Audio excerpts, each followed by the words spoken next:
I don't think we could have a good discussion about brushes in Adobe Photoshop without talking about the good old history brush that came out in Photoshop in version 5.5. Now again, not CS 5.5, but 5.5, the original, which was about 8 years ago or so.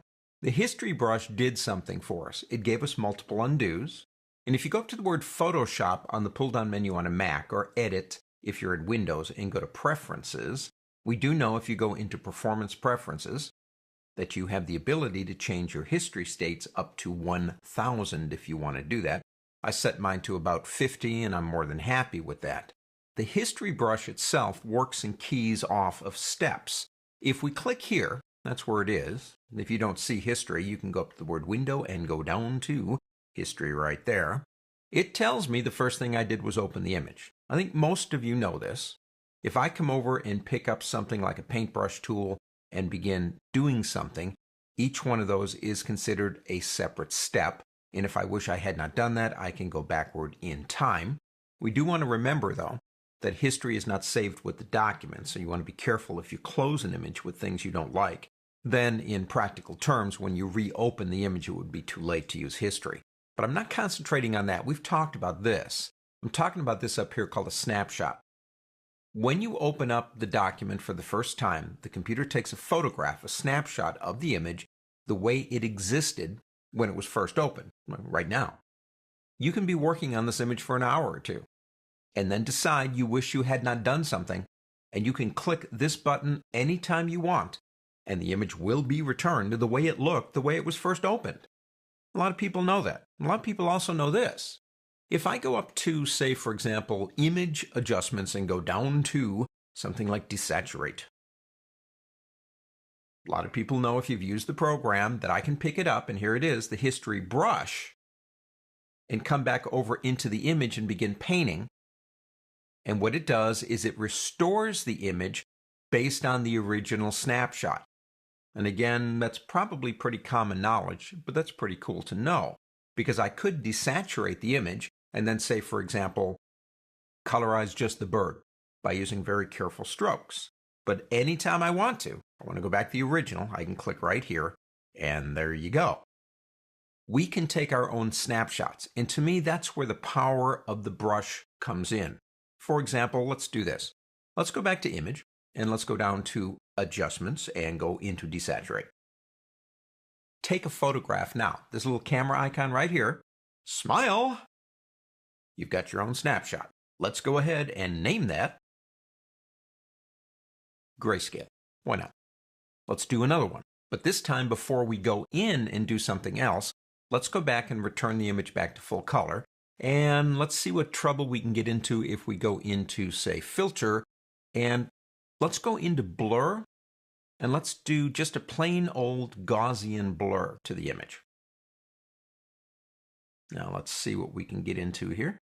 Let's make it, well, I don't know, maybe something like that. Click OK. Take a snapshot.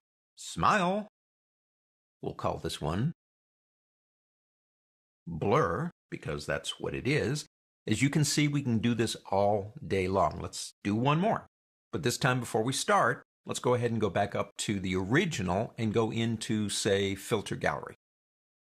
And in Filter Gallery, we can go into, say, something fun. Like maybe even this one right here. Let me go ahead and take that down so we can see it better. That looks kind of interesting. Let's go ahead and just leave that. Click OK. And take another snapshot. And that one, I believe, was stained glass. Just like that. Now, why am I doing these? Because the power of the history brush is not just its ability to repaint parts of the image back in the way they looked. We can use it with snapshots to do just about anything we want. For example, maybe we want, let's say we want the image to look blurred. Let's try that one first.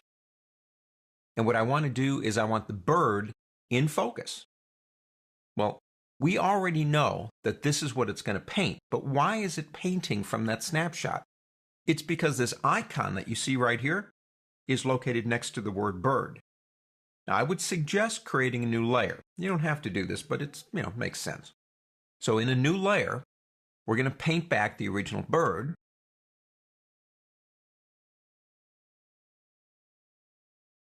Just like this. Again, drawing tablets at this point can really help. But if you don't, just put your finger on that mouse and start going around that image. If you go too far, if you get too much, you can erase it because it's in a separate layer. So we might, I don't know, we might do something like that. Have everything out of focus except the bird. I want to start all over. So we go into stained glass. That's kind of a neat one. But now I'd like to paint the bird back in grayscale. So let's create a new layer. Don't click on grayscale. Click over here and move that icon down to here. The history brush now says, okay, when that photograph was taken, that snapshot, that's what I paint back. And if I come over here now, as you can see, I can begin painting back the bird, if I want to do it this way, in shades of gray. All you got to do is know that the snapshot is controlling the history brush. I find that really a lot of fun. Let's say we get done about like this. Get that little beak there and maybe a little bit of that fringe up here. So we have the bird in grayscale and we have a stained glass kind of look to the background. And you know what? I want this thing he's sitting on, this fence post, just that one, to be original. So I can come over here, there's bird, click here, and come over here and maybe just paint that one back in as an original. Now I went a little bit too far, you'll notice. Now what we do is, if I want to get that back again, because I want that back into grayscale, is I come over here and come over to grayscale, select there, and just paint right back in again. This is the power of the history brush. Its ability to paint anything you want based on your creative imagination. On to the next.